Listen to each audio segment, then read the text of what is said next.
Hello and thank you for clicking on my video. My name is Blind Beholder and today I'm going to walk you through downloading and installing Linux Mint as well as installing Steam on your fresh Linux Mint installation and show you how you can get gaming on Linux. So let's jump right in. So first of all, you want to come to this website in your browser. It's linuxmint.com. Go to the download page, get the latest version. The current latest version is Linux Mint 20.3 UNA, and go down to the downloads section. So we've got three versions here: the Cinnamon edition, the Mate or Mate edition. Now, the Linux community insists that this is pronounced Mate. However, I don't see an accent above the E, so I will refer to it as Mate. And finally, the XFCE edition. So, as a general rule of thumb, if you've got a fairly modern machine within the past 2 or 3 years with 8 gig or more of RAM and a multiple core CPU, the Cinnamon edition should be completely fine on your system. If you're running anything older and with less system resources, XFCE or Mate might be better on your system. But today I'm going to go ahead and show you the installation for Cinnamon. However, every step that I show you will be exactly the same, regardless of which version you download. So I have in fact already downloaded it. If I launch my file manager and go into my downloads, you can see right here, Linux Mint 20.3 Cinnamon Edition 64-bit. So I'm going to go across to this workspace here, launch my VirtualBox and walk you through installation by using a virtual machine. I'm using a virtual machine because it's the only way I have to record the process. However, everything you see me do in this VM is exactly what you can do on your physical hardware. It's not a problem at all. So I'm just going to go ahead and create about 40 gigabytes of storage. That'll be more than enough for this demonstration. Go into the settings, system. So we've given it about 4 gig of RAM. And I'm actually going to put the drives in this order. It doesn't really matter for you. I don't want to give it 12. I'm going to give it 4 cores of my processor. Display, I'm going to bump the video memory all the way up. VBox VGA, this is not really too relevant all the time. Insert the Linux Mint disk there. Pulse audio for an audio. And I just need to do that. Okay, so I'm going to start my Linux Mint virtual machine now. Go ahead and switch to full screen. And let's start going through the installation. So you'll be prompted by this home screen. While you're in this virtual environment, you can do just about anything you could do on a normal system. You could go into Office, start a LibreOffice file. So if you was unsure if you wanted to install this on your main system and you just wanted to try it out, you can absolutely do that without installing it, just off the USB drive that you've burnt the ISO to. If you're unsure of how to burn an ISO to a disk file, there are plenty of tutorials out there. Just do a quick search in your favorite search engine, be it Google or whatever, of create Linux Mint disk image, and you should find plentiful guides to walk you through that. So I'm going to choose English UK as that's the keyboard layout that I use. If you're in America, then Linux is going to be a lot easier for you because almost every distribution defaults to the US keyboard layout. However, as you can see, just about every layout I could think of is here. Just go ahead and select the one that applies to you. I'm going to go install multimedia codecs. This allows things like MP3 files to be able to run, as they are proprietary types of multimedia, so you'll have to tick these if you want to be able to run MP3s, MP4s, that kind of thing on your system. I'm going to select the default installation. Now, you might have heard about dual booting. I do not recommend dual booting. I would say if you wanted to try Linux Mint out, to remove the disk with your Windows installation installed on it, insert a new disk on your computer and install it to that disk, and then swap them back once you've done testing. Or alternatively, pick up a very cheap computer, like 5 or 6 year old computer, second hand, to try it out on. You can get some fantastic deals on old hardware, especially with Windows 11 discontinuing a lot of those old chips. So I would say that's the best way to try it out. Also, as I mentioned earlier, you can absolutely use Linux Mint from the live image. You can also use this live image to restore personal data from a broken install of Windows or Linux. It's a very useful little tool to have and has many uses, but we're not going into that for now. For now, we're just doing a default installation of Linux Mint. So this is going to ask you your location. This is important to make sure your date and time are correct on your system. It's picked the correct one for me by default. However, if it doesn't for you, just click on the map where in the world you are and it will adjust accordingly. It's going to ask you to create a user account. You could choose a different computer name, that one's fine for me, and enter a password. I would not recommend not having a password, and I would definitely not recommend having this selected. At this step, you could also encrypt your home folder. It's entirely up to you. That will just require a password and an additional password on login. I won't be doing that today for this system as it is a virtual machine. So this is now going to go ahead and install your system for you. I'm going to leave this running and I'll be back as soon as this is complete. Okay, so Linux Mint has now finished installing. It's going to come up with this box. You just want to click Restart Now. If you want to continue testing, you can do, but once it's installed, there's not much point to doing that. Let me just close this window. This little box won't appear for you, that's just because I'm on VirtualBox. It's just options for my virtual machine.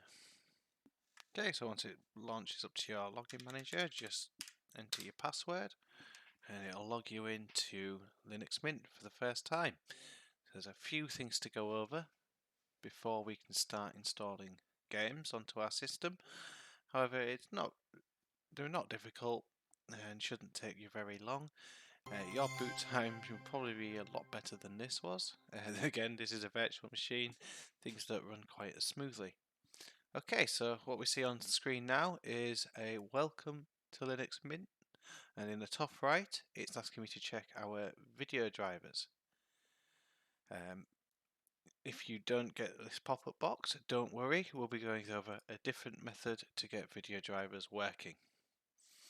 So, if we go down to first steps, you can choose your colour scheme. There's a variety of different colours. I'm just going to keep the default green. I think it works well with Linux Mint. I am going to turn on the dark mode. If you prefer a light mode, you don't have to click on this. It's entirely up to you. So it's going to ask you your favourite panel layout. So you have like your Windows XP style where your taskbar here will have the icon with the name, or you can choose the modern style where it'll just be the icon and you can hover over it for more information. I prefer this one, so I'm going to just leave it on that. Right, the first thing we need to do is to set up a system snapshot. We've just installed our new system and we want to make sure we've got a backup of it in case anything goes wrong down the line. So it's all very easy. It's just going to be done through this setup wizard. Yep, and for this I'm just going to keep the default, so it's going to make 5 week daily snapshots, 3 weekly, 2 monthly, 6 hourly, and 5 at boot. You can change these to your preferences. Maybe you only want it to keep 52 weekly snapshots, so you'd have a snapshot for each week of the year, or it depends on your preferences. But I'm just going to leave the default here as it works just fine. So snapshots are now set up. We can quickly create a new one here. That's just going to take a minute or so. I will cancel that because this is a virtual machine and I'm just going over things, but I would absolutely recommend that you create a snapshot before going any further. Not that anything will break, it's just better to have in case something goes wrong when we update our system in a few minutes. Next is the driver manager. This can also be accessed through the Mint menu. Just start typing driver and it's going to come up with the driver manager. Enter your password and it's going to search for any hardware drivers for your system. So if you have an AMD or Intel graphics card, it'll find that for you and you'll be able to click on it and install those drivers. In this case, because we're on a virtual machine, there are no additional drivers for my system. Next, we want to launch the update manager. So click on there. Just click OK. And do you want to switch to a local mirror? Yes. So enter your password.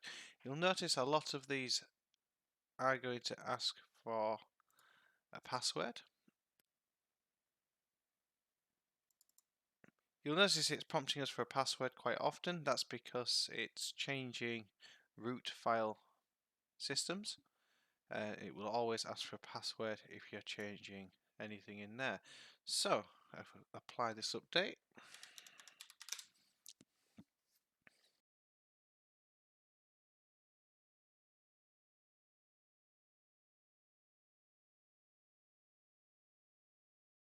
and we'll get a list of all the available updates for our system. So you want to go ahead and install, but oh no, I've accidentally closed my update manager. How do I get back to it? I've also closed. Well, you'll see down here there's a small shield icon, and if you hover over it, it's going to tell me how many updates are available for my system.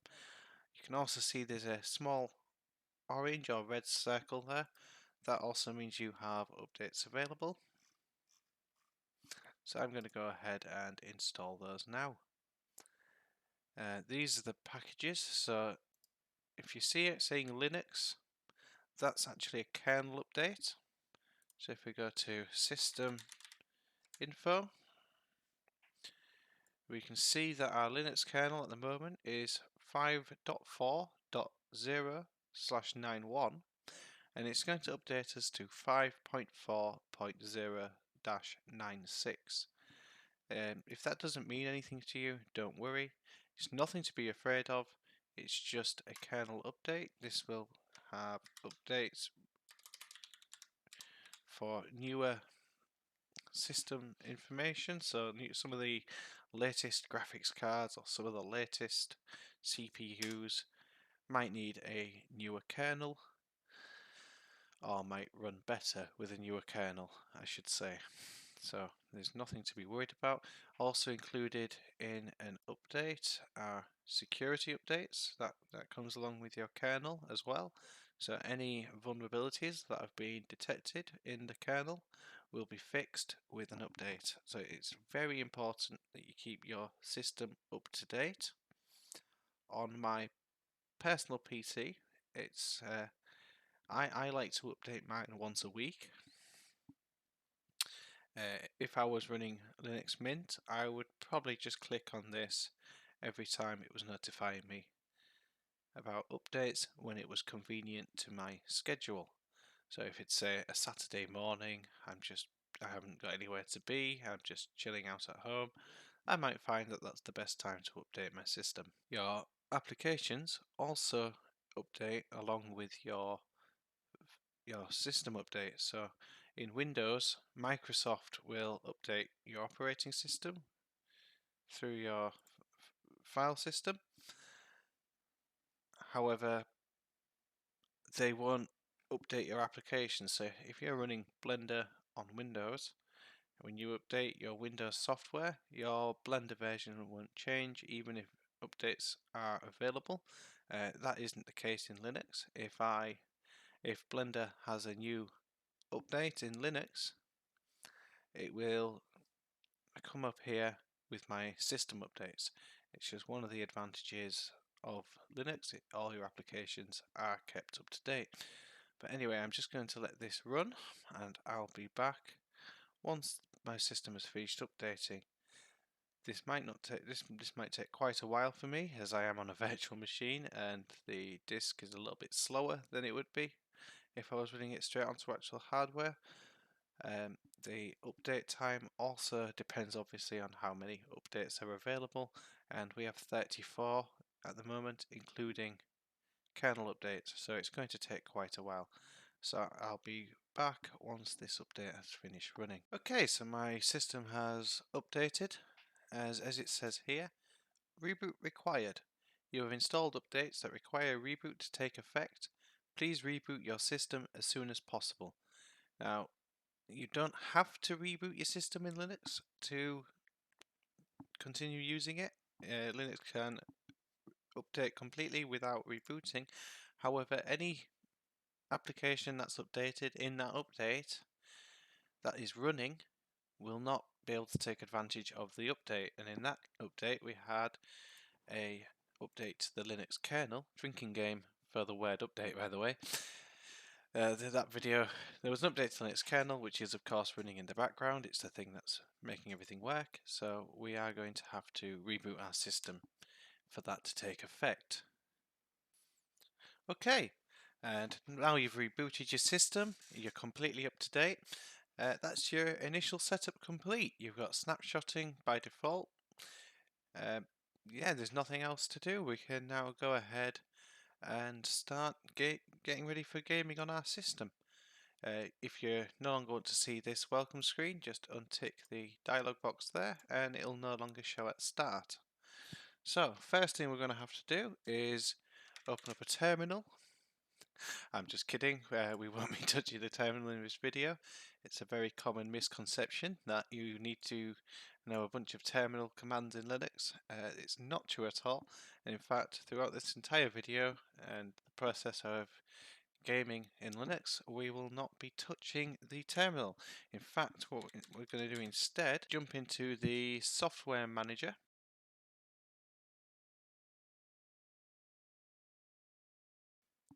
Might take a second to start up for the first time.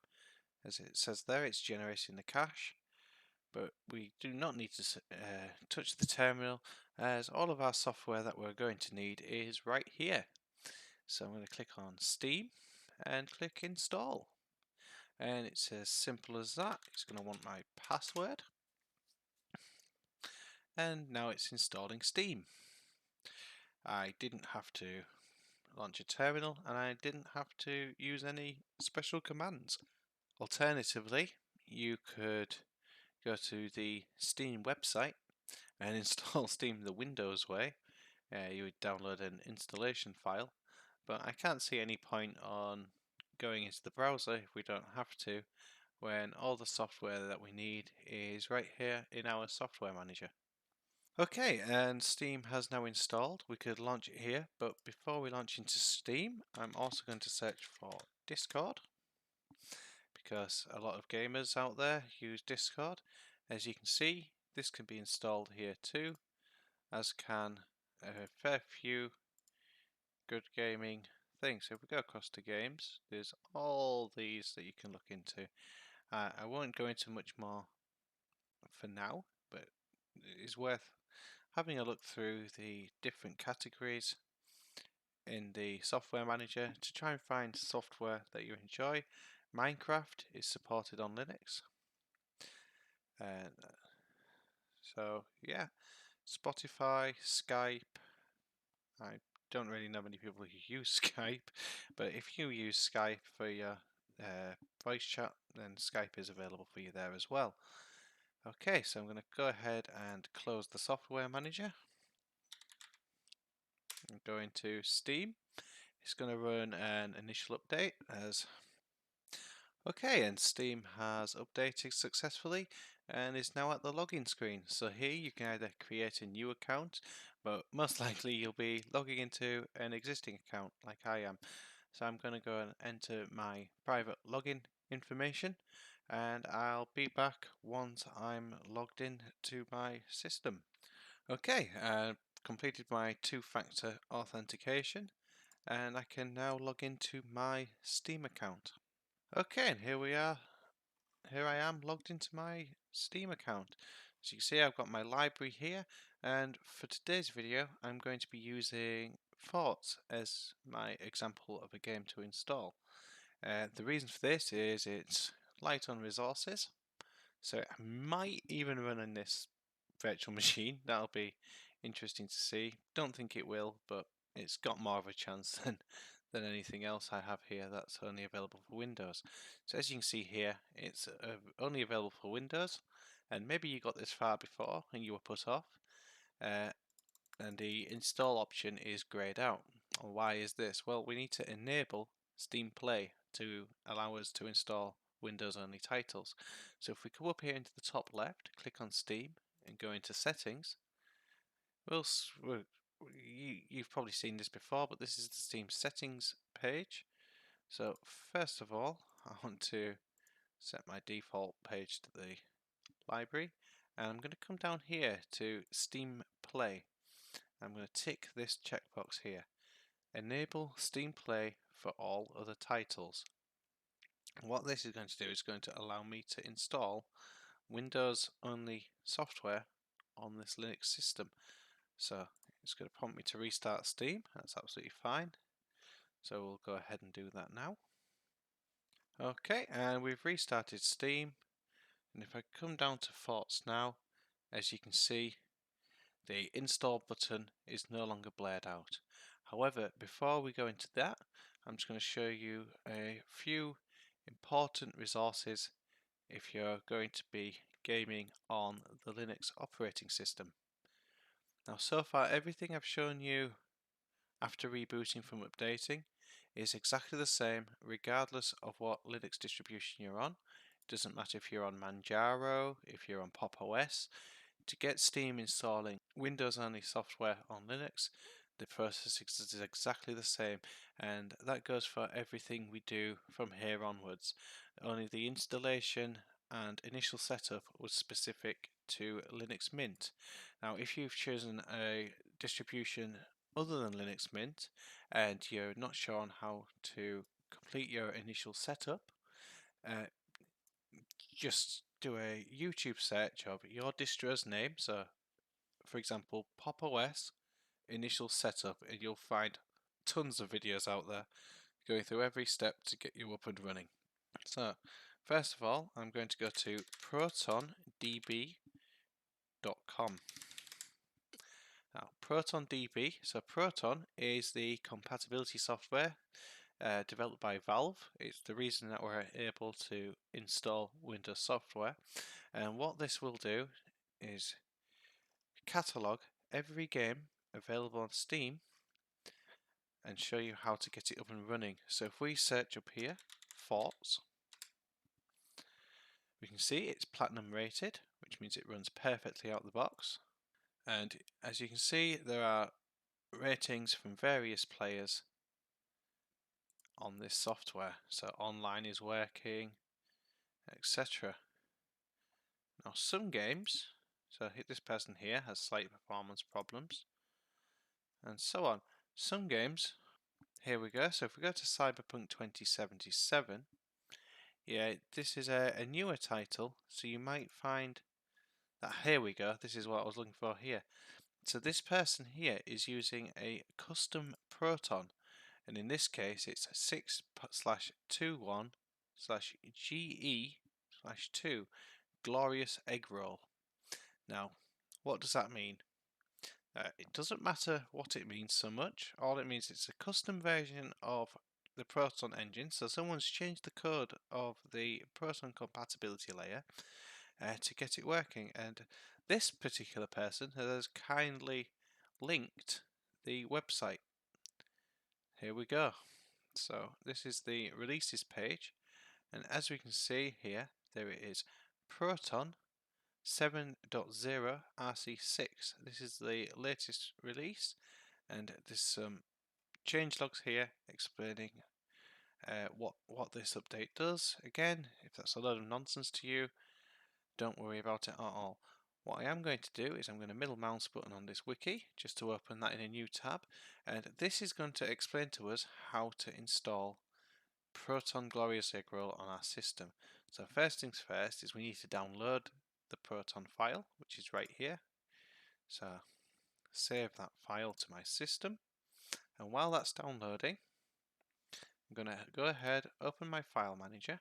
If you're unfamiliar of what that means, the tar.gz is just a type of zip file. So you might have .7zip, .rar, well this is .tar.gz. It's a Linux zip file. I'm going to go Control H to show hidden files in my home folder.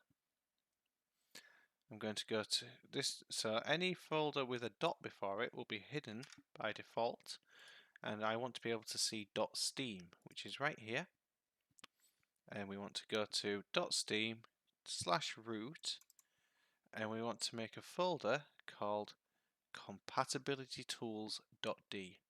So I'm going to go ahead and I'm going to copy the name because I don't want to make any typos in my new folder. Right click, create a new folder, paste that in there with Control V, enter. Now we have a compatibilitytools.d folder under root. It's not as hard as it sounds.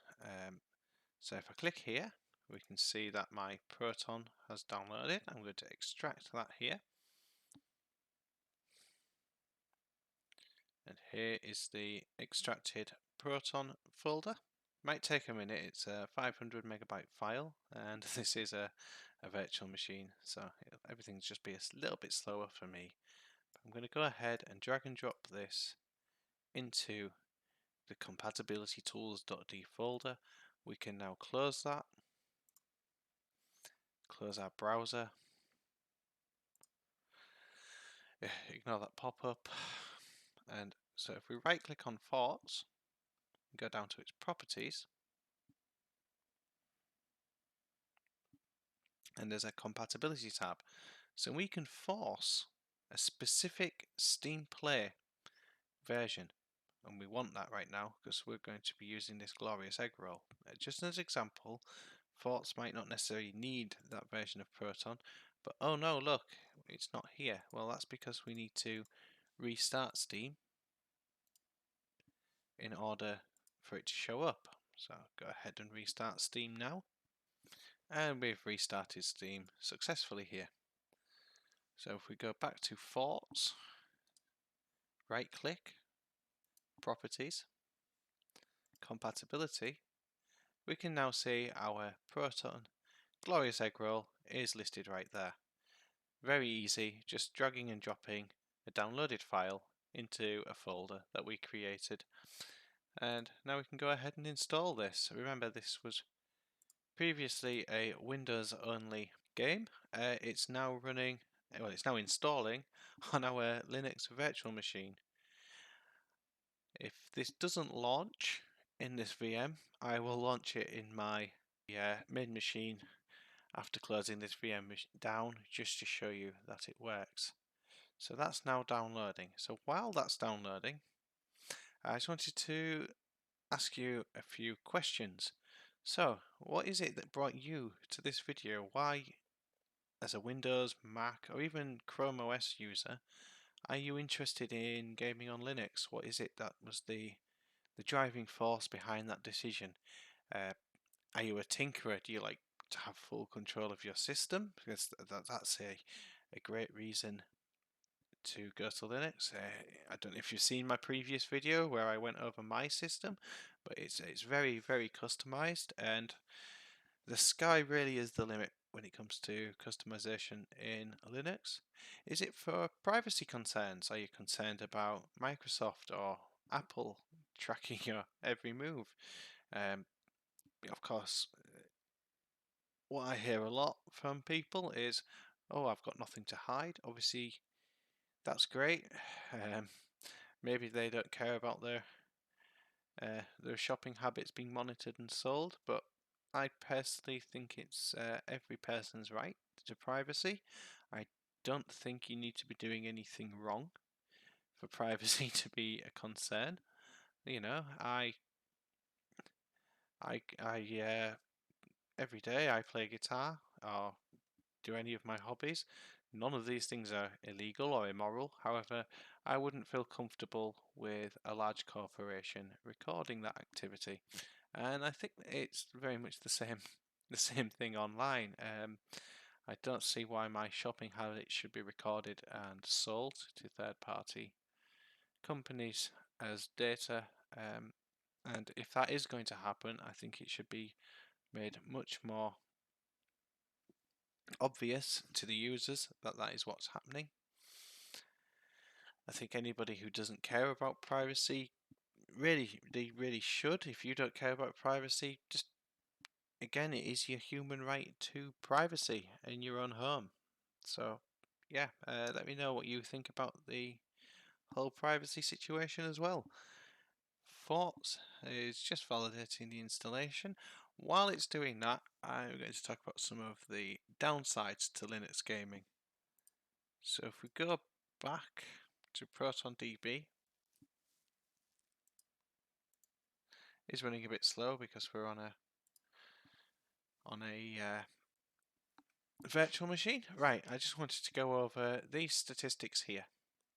So we have a color chart of sorts. So we've got green. That means the game is Linux native. You don't have to use any compatibility software to run it. It will just run natively in Linux. This is platinum. It runs in Linux as well as it would in Windows using the Proton compatibility layer. We have gold, which means it will run, but you might need to use a custom script at launch. A good example of this is Skyrim. But yeah, so they might need a specific launch option to run properly, and they might have a slightly lower frame rate than they would in Linux.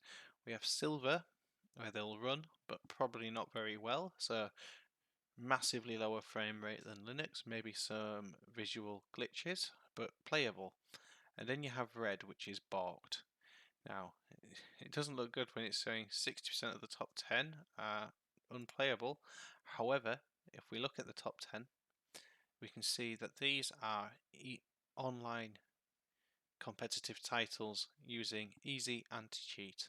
The reason for this is Easy Anti-Cheat detects Proton or other compatibility software as a hack. It thinks you're cheating, which is, in my opinion, quite ironic since there's plenty of people using actual cheats out there not getting caught unless they're reported, but it manages to pick up honest software just trying to get it to run as a cheat. It's a shame.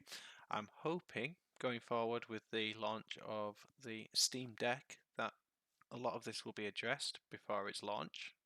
It could be the cause of its delayed launch because Valve might be having difficulties working around it. But as you can see, a lot of these online multiplayer shooters are balked. Black Desert as well, that also uses anti-cheat software. If that's something that you play, if you're the sort of person who clocks thousands of hours on Apex Legends, you love Apex Legends, maybe Linux gaming isn't quite ready for you yet, full time. Now, again, you could have two separate systems, but if you absolutely need to be playing these easy anti-cheat games, then unfortunately Linux isn't quite there for you. However, if like me, you can take or leave these games. I'm not much of a shooter. I enjoy first-person shooters, but I'm not great at them. They're a good laugh, but I don't need them. So I don't need Apex Legends. There are other shooters available, like Splitgate. Splitgate is Linux native. CSGO is Linux native. You know, there are other options available that, for me, that will run on Linux. That might not be the case for you. It's something that you're going to have to ask yourself before you jump into this process. If you like single player titles, I'd say Linux is perfect. There aren't many single player RPG or adventure, any type of single player title that doesn't run, to be quite honest. Elder Scrolls Skyrim here. There we go. It's showing different ways. Here's the launch options, but Elder Scrolls Skyrim works completely fine. Yes, it even works on Linux, even though it hasn't been released on it. Doom, No Man's Sky. You know, if you scroll down here, this is going to show you all the games that work perfectly. You know, there's thousands and thousands of single-player games that work as good, or maybe slightly less performance than they do on Windows. It really depends on the type of gamer that you are. Anyway, time for the moment of truth. Do we think Forts will run on this little virtual machine? I'm not holding my breath. And yeah, it's unfortunately this little virtual machine just doesn't quite have the power. It's about 128 megabytes of video memory, so I'm not too surprised. But that'll do for the VM. So I'm just going to shut this down now. But that's more or less the introduction of installing Steam and starting to game in Linux Mint. I'm going to shut this VM down real quick. There we go. Close this window. I'm going to log into Steam on my main system, which of course is running with my graphics card, and I can really show you properly how things are supposed to work.